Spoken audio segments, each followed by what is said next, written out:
Hi, everyone, and welcome to the Scientific Challenge Team Manager video. My name is Lauren Good Hickerson, and I am your lead ICM for Global Finals this year.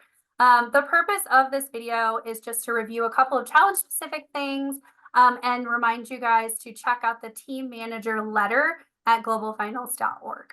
So, like I said, I am Lauren Good Hickerson. I'm from Missouri, so welcome all to my home affiliate, and super excited to get this global started. And I am Jeremy Gaskins. I am the co-international challenge master. I am with the Ohio affiliate. As you can see here, we've got red ties by our names. That is something you'll be seeing a lot at globals. Everybody wearing a red tie is an alumni. And we're so excited to be sharing globals with you. Some of our fondest memories as team members took place with our trips to globals.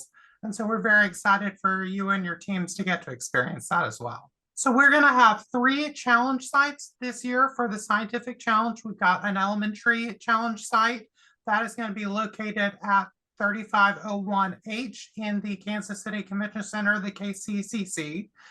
We also have a middle level site that's going to be 1 floor below that at 2505A.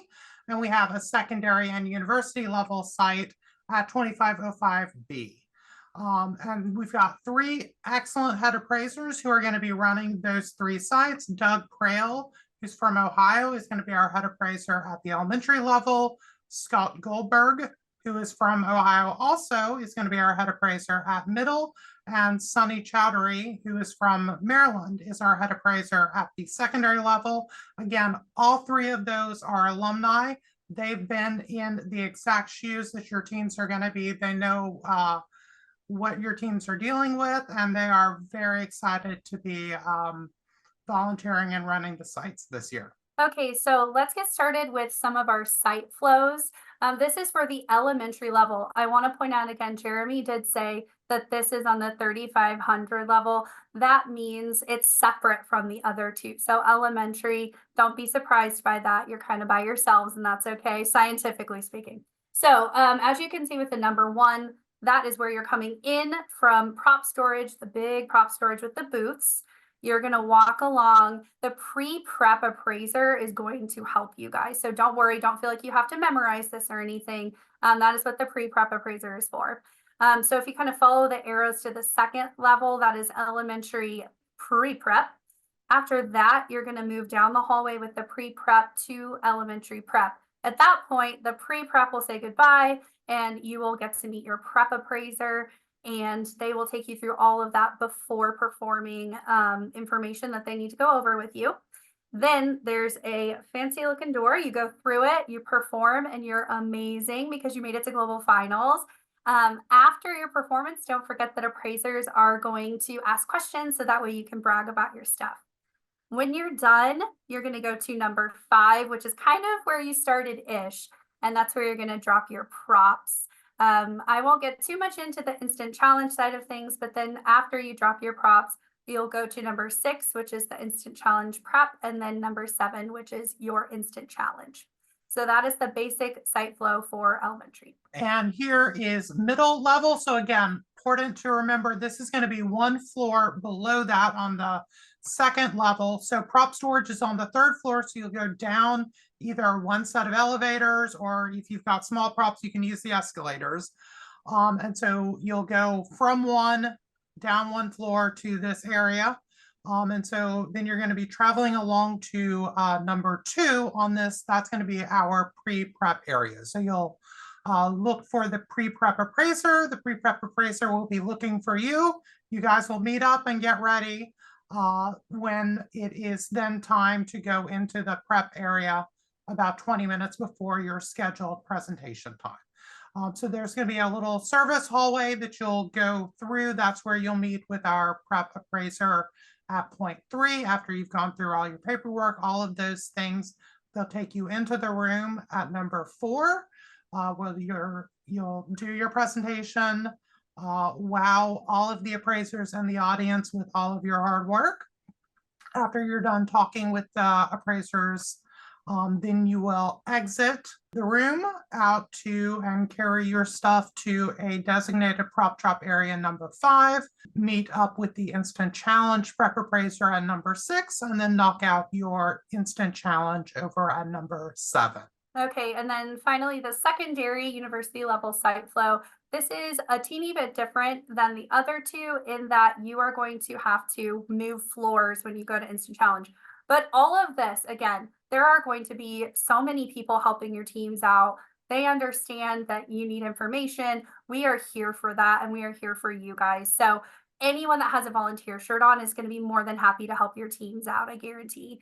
So this is very similar to your other ones. This is on the 2500. So you're going to have to go down from prop storage to get to the second level or the 2500 level. Then you're going to follow 1 all the way to 2.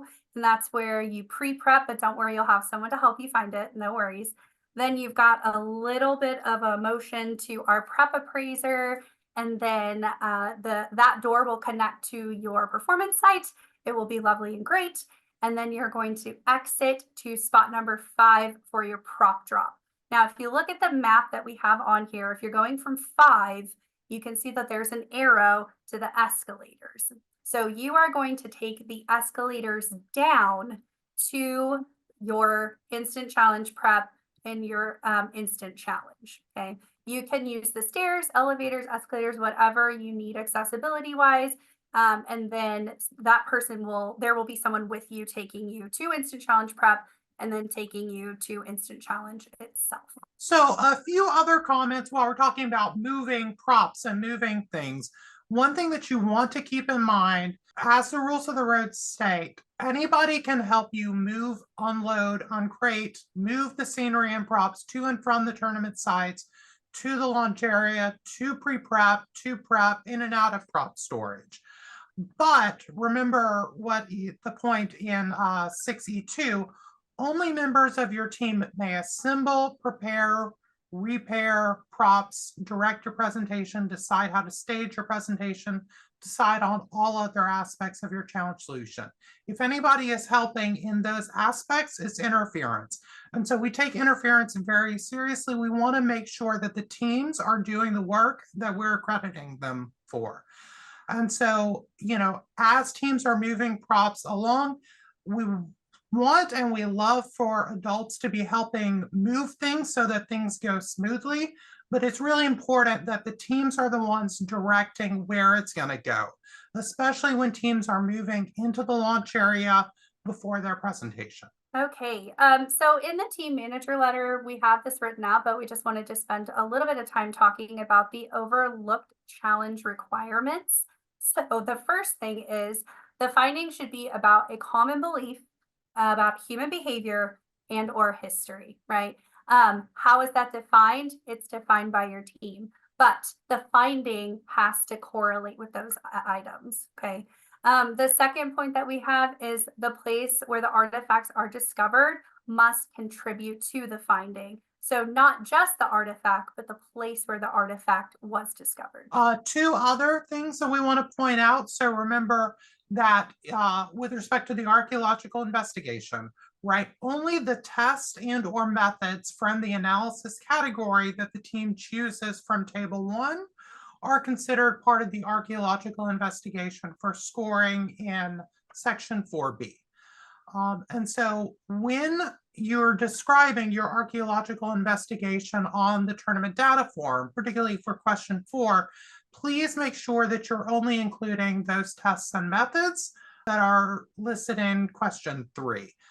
What we also want to point out, though, is that other analysis categories, if your team is including tests or methods from other analysis categories, those can be considered for scoring in section 4A5. We just want you to list those on question 5 of the tournament data form. That's going to help our appraisers make sure that they're looking for the right aspects of your archaeological investigation in question 4 versus question 5. Okay, so we did get a few specific questions for scientific. So we're going to go over those. The first one is it allowed to turn the lights off during the presentation and then turn them back on again? Unfortunately, at Global Finals, there are too many elements for us to allow that. So no, the lights will stay on for the entire time at the presentation site. And that is actually outlined in the team manager letter on page 6. So we also got a question about can the team, will the team's presentation be more than the 10 by 8 foot area that the challenge requires? And yes, we're going to have a lot more room for you at the presentation, right? So we've got 2 photos from a prior year, and you can see that's much, much bigger than 10 by 8. We expect our sites this year are going to have basically the same amount of room as you see in this picture. So teams are going to have plenty of room to move around. And the last question we got was, what type of floor would the performance be on? I'm going to go back because you can see the performance sites. They are short napped carpet. Again, that is also outlined in the team manager letter on page 6. All right, I think that's it for us. We just want to thank you for watching this video. And truly, we cannot wait to meet you. We can't wait to meet your teams. Please come up to us during the tournament. Tell us how it's going. We want to hear all of the amazing things that you're experiencing. That is what brings us joy, is being able to volunteer for you and for every single student that's coming to Global Finals. So we really hope that your teams and you have an incredible life-changing experience. I look forward to this every single year, and I cannot wait to see you all in Kansas City.